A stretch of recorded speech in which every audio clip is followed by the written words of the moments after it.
Hello student, आप सभी का 11th फिजिक्स क्लास में स्वागत है। आज पढ़ेंगे अध्याय 5 गति के नियम। गति के नियम अध्याय 5 में 3 टॉपिक है। पहला पढ़े थे गति के नियम, दूसरा टॉपिक है घर्षण और तीसरा टॉपिक है वृत्तीय गति। तो आज हम दूसरा टॉपिक पढ़ेंगे घर्षण।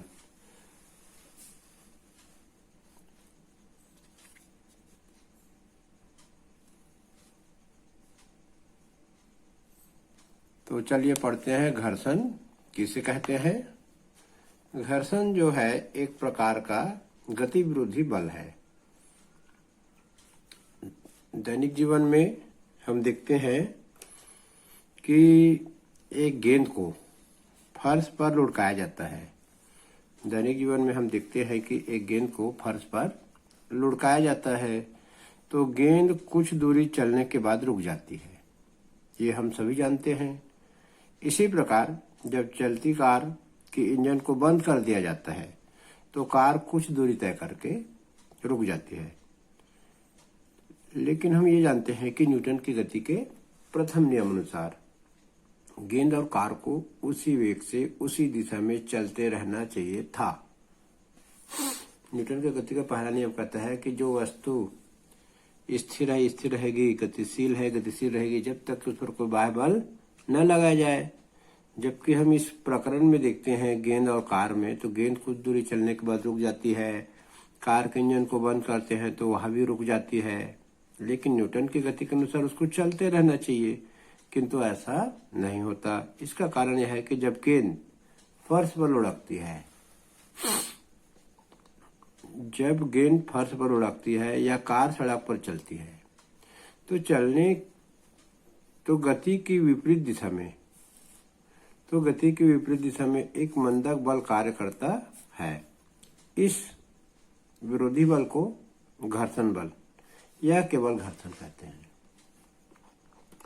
हम ये दिखता तो नहीं है कि गेंद जब फर्श पर लुढ़कती है तो उस पर किसी ने बाह्य बल लगाया, लेकिन उस पर एक बल जमीन के कारण लगता है और वो गति के विरोधी लगता है, इसलिए उसको कहते हैं घर्षण बल। तो चलिए अब हम परिभाषा पढ़ते हैं। घर्षण की परिभाषा क्या होना चाहिए, ये घर्षण का डेफिनेशन।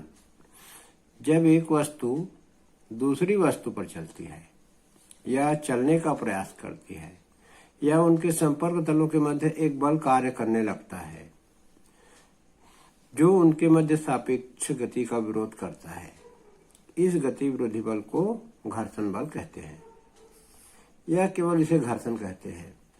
गति विरोधी बल को घर्षण बल या घर्षण कहते हैं शॉर्टकट में। और जब हम विस्तृत लिखना चाहें तो ये लिख सकते हैं, जब एक वस्तु दूसरी वस्तु पर चलती है या चलने का प्रयास करती है तो उनके संपर्क तलों के मध्य एक बल कार्य करने लगता है जो उनके मध्य सापेक्ष गति का विरोध करता है। इस गति विरोधी बल को घर्षण बल कहते हैं। चलिए अब पढ़ेंगे घर्षण बल के प्रकार। यहाँ लिखा है घर्षण बल 2 प्रकार के होते हैं, स्थैतिक घर्षण और गतिक घर्षण। चलिए पढ़ते हैं। यहाँ बताया भी है घर्षण 2 प्रकार का है, स्थैतिक घर्षण गतिक घर्षण। सबसे पहले पढ़ेंगे स्थैतिक घर्षण। जब एक वस्तु को दूसरी वस्तु के ऊपर चलाने के लिए बाह्य बल लगाया जाता है, जब एक वस्तु के ऊपर दूसरी वस्तु को चलाने के लिए बाह्य बल लगाया जाता है किंतु वह वस्तु स्थिर रहती है। जब एक वस्तु को दूसरी वस्तु के ऊपर चलाने के लिए बाह्य बल लगाया जाता है किंतु वह वस्तु स्थिर रहती है तो उनके संपर्क तलों के मध्य कार्य करने वाले घर्षण को स्थैतिक घर्षण कहते हैं। जब एक वस्तु नीचे रहेगी और एक वस्तु ऊपर, और यदि हम ऊपर वाले वस्तु को चलाना चाहें लेकिन वो चलती नहीं है, अपनी जगह पर स्थिर रहती है, तो दोनों वस्तु के संपर्क तलों के मध्य लगने वाले बल को स्थैतिक घर्षण कहते हैं। अब एक दूसरी परिभाषा है गतिक घर्षण का। इसके विपरीत जब एक वस्तु दूसरी वस्तु पर चलती है तो उनके संपर्क तलों के मध्य कार्य करने वाले घर्षण को गतिक घर्षण कहते हैं। इसका परिभाषा विस्तार से इस प्रकार से लिख सकते हैं, जब एक वस्तु को दूसरी वस्तु के ऊपर चलाने के लिए बाह्य बल लगाया जाता है तो दूसरी वस्तु पहली वस्तु के ऊपर चलती है या गति करती है, तो उनके संपर्क तलों के मध्य कार्य करने वाले घर्षण को गतिक घर्षण कहते हैं। एक और इसी से मिलता जुलता घर्षण का परिभाषा है जिसका नाम है सीमांत घर्षण। इसी से बनेगा परिभाषा, जब एक वस्तु दूसरी वस्तु के ऊपर चलाने के लिए बाह्य बल लगाया जाता है, जब एक वस्तु को दूसरी वस्तु के ऊपर चलाने के लिए बाह्य बल लगाया जाता है तो दूसरी वस्तु ठीक चलने के लिए तैयार हो जाती है। दूसरी वस्तु पहली वस्तु के ऊपर ठीक चलने के लिए तैयार हो जाती है, तो उनके संपर्क तलों के मध्य कार्य करने वाले घर्षण को सीमांत घर्षण कहते हैं। चलिए अब आगे पढ़ते हैं। गतिक घर्षण दो प्रकार के होते हैं। गतिक घर्षण के प्रकार पढ़ेंगे, सर्पी घर्षण और लोटनिक घर्षण। तो सर्पी घर्षण में देखते हैं यहाँ पर, जब एक वस्तु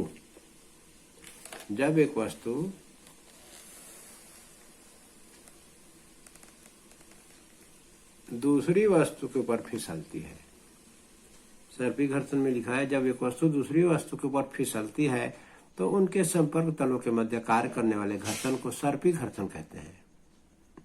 जब एक वस्तु दूसरी वस्तु के ऊपर फिसलती है, शब्दों को अच्छे से याद रखेंगे, फिसलना, तो उनके संपर्क तलों के मध्य कार्य करने वाले घर्षण को सर्पी घर्षण कहते हैं। उदाहरण के लिए, यदि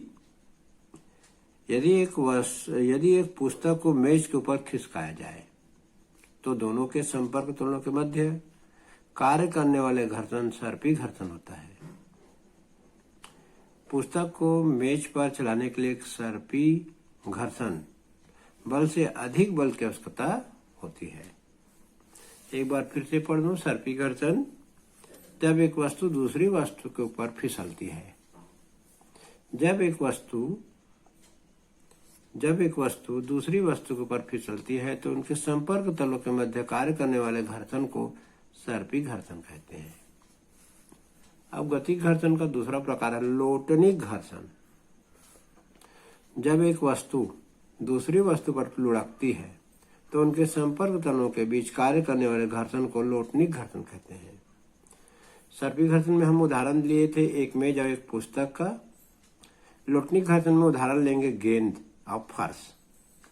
जब गेंद फर्श पर लुढ़कती है तो गेंद और फर्श के बीच लगने वाला घर्षण लोटनिक घर्षण होता है। इसी प्रकार जब कोई वाहन सड़क पर गतिमान रहता है तो उसके पहिए और सड़क के मध्य कार्य करने वाला घर्षण लोटनिक घर्षण होता है। लोटनिक घर्षण को लोटन घर्षण या वेलन घर्षण भी कहते हैं।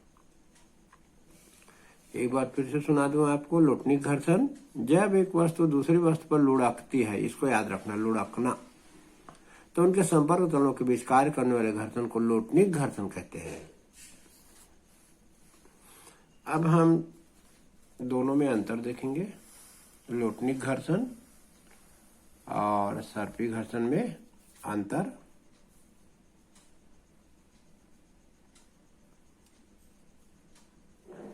चलिए अब पढ़ते हैं लोटनिक घर्षण और सर्पी घर्षण में अंतर। सर्पी घर्षण, पहला पॉइंट, जब एक वस्तु दूसरी की वस्तु के ऊपर फिसलती है तो उनके संपर्क तलों के मध्य कार्य करने वाले घर्षण को सर्पी घर्षण कहते हैं। लोटनिक घर्षण, जब एक वस्तु दूसरी वस्तु के ऊपर लुढ़कती है तो उनके संपर्क तलों के मध्य कार्य करने वाले घर्षण को लोटनिक घर्षण कहते हैं। सर्पी घर्षण में मुख्य जो बात है वो फिसलना और लोटनिक घर्षण में जो बात है वो है लुढ़कना। सर्पी घर्षण का मान लोटनिक घर्षण की तुलना में बहुत अधिक होता है। लोटनिक घर्षण का मान सर्पी घर्षण की तुलना में बहुत कम होता है। सर्पी घर्षण, इस घर्षण में फिसलने वाली वस्तु का वही भाग सदैव दूसरी वस्तु के संपर्क में रहता है। इस घर्षण में फिसलने वाली वस्तु का वही भाग सदैव दूसरी वस्तु के संपर्क में रहता है। इस घर्षण में लुढ़कने वाली वस्तु के भिन्न भिन्न भाग इस घर्षण में लुढ़कने वाली वस्तु के भिन्न भिन्न भाग दूसरी वस्तु के संपर्क में आते रहते हैं। इसमें वस्तु को लुढ़काना है तो वस्तु का जो भिन्न भिन्न भाग है दूसरी वस्तु के संपर्क में रहेगा, और सर्पी घर्षण में फिसलने वाली वस्तु का वही भाग दूसरी वस्तु के संपर्क में रहता है। चलिए अब पढ़ेंगे हम घर्षण के नियम। कभी कभी परीक्षा में यह भी प्रश्न पूछ लिया जाता है कि घर्षण के 3 नियम लिखिए। चलिए पढ़ते नियम है। प्रायोगिक प्रेक्षणों पर आधारित घर्षण के नियम निम्न है। पहला, घर्षण बल की दिशा उस दिशा के विपरीत होती है जिसमें वस्तु के गति करने की प्रवृत्ति होती है। इसको लिख सकते हैं, घर्षण बल की दिशा गति की दिशा के विपरीत होती है। दूसरा, घर्षण बल की दिशा सदैव वस्तुओं के संपर्क तलों के समांतर होती है। जो दो वस्तु आपस में संपर्क करेंगे वही संपर्क तल के समांतर घर्षण बल लगता है। तीसरा, सीमांत घर्षण बल का मान अभिलंब प्रतिक्रिया के अनुक्रमानुपाती होता है। सीमांत घर्षण बल का मान अभिलंब प्रतिक्रिया के अनुक्रमानुपाती होता है। चौथा, सीमांत घर्षण का मान तलों की प्रकृति पर निर्भर करता है। पांचवा, सीमांत घर्षण का मान संपर्क तलों के क्षेत्रफल या आकृति पर निर्भर नहीं करता यदि अभिलंब प्रतिक्रिया नियत हो। तो एक बार फिर से देख सकते हैं घर्षण बल के नियम या घर्षण के नियम।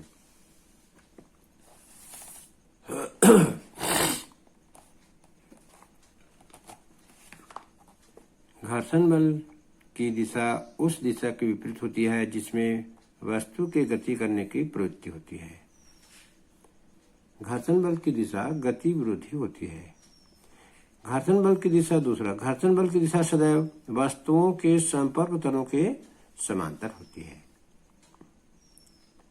तीसरा, सीमांत घर्षण बल का मान अभिलंब प्रतिक्रिया के अनुक्रमानुपाती होता है। चौथा, सीमांत घर्षण का मान तलों की प्रकृति पर निर्भर करता है। पांचवा, सीमांत घर्षण का मान संपर्क तलों के क्षेत्रफल या आकृति पर निर्भर नहीं करता यदि अभिलंब प्रतिक्रिया नियत हो। अब हम पढ़ेंगे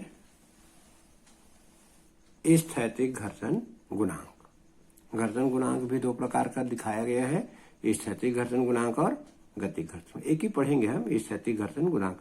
दो संपर्क तलों के मध्य कार्य करने वाला सीमांत घर्षण बल Fs अभिलंब प्रतिक्रिया R के अनुक्रमानुपाती होता है। Fs अनुक्रमानुपाती R, अनुक्रमानुपाती के चिन्ह को लगाएंगे तो Fs equal to mu S into are. Mu S एक अनुपातिक नियतांक है जिसे स्थैतिक घर्षण गुणांक कहते हैं। यहाँ म्यू एस इक्वल टू हो जाएगा Fs अपान R। इसको हल करेंगे तो यही जो है स्थैतिक घर्षण गुणांक का परिभाषा है।